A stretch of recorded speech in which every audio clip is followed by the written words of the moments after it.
ఓదార్పు, ఓదార్చుట. మనుషులు ఎన్ని రకాలుగా ఓదార్చుతారు? మనం ఒక ఉదాహరణ చూద్దాం. యోబుకు వచ్చిన పరిస్థితులలో అతని సహోదరులు పరామర్శించడానికి, ఓదార్చడానికి వచ్చి ఏ విధంగా ఓదార్చారో చూద్దాం.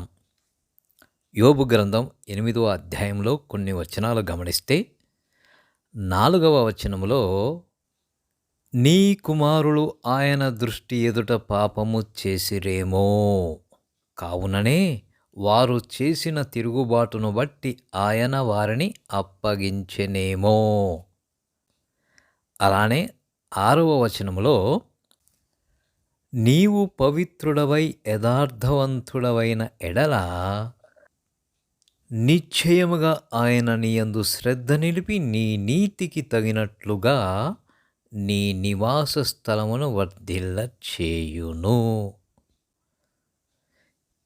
అలానే 20వ వచనములో గమనిస్తే ఆలోచించుము, దేవుడు యథార్థవంతుని త్రోసివేయడు, ఆయన దుష్కార్యములు చేయువారిని నిలువబెట్టడు. Behold, God will not cast away a perfect man, neither will he help the evil doers. ఈ విధంగా మాట్లాడడం ద్వారా వారు యోబును ఓదార్చుతున్నారా, లేక పొండు మీద కారము చల్లినట్లుగా ఇంకాస్త బాధ పెడుతున్నారా? బాధ పెట్టడమే కదా.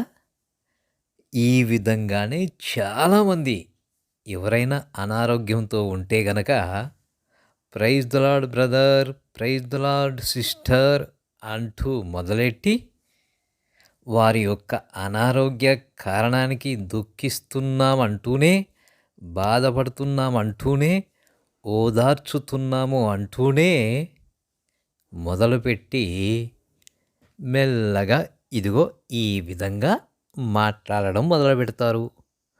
బ్రదర్, సిస్టర్, ఏదైనా దేవునికి వ్యతిరేకమైనది ఉంటే ఒప్పుకొని విడిచిపెట్టండి బ్రదర్, సిస్టర్ అంటూ చిన్నగా రాగాలు తీస్తారు. ఇంకాస్త ముందుకెళ్ళి ఏదైనా రహస్య పాపం ఉందేమో ఒప్పుకొని సరిచేసుకోండి అనేదాకా పోతారు. ఇది పరామర్శన లేదే.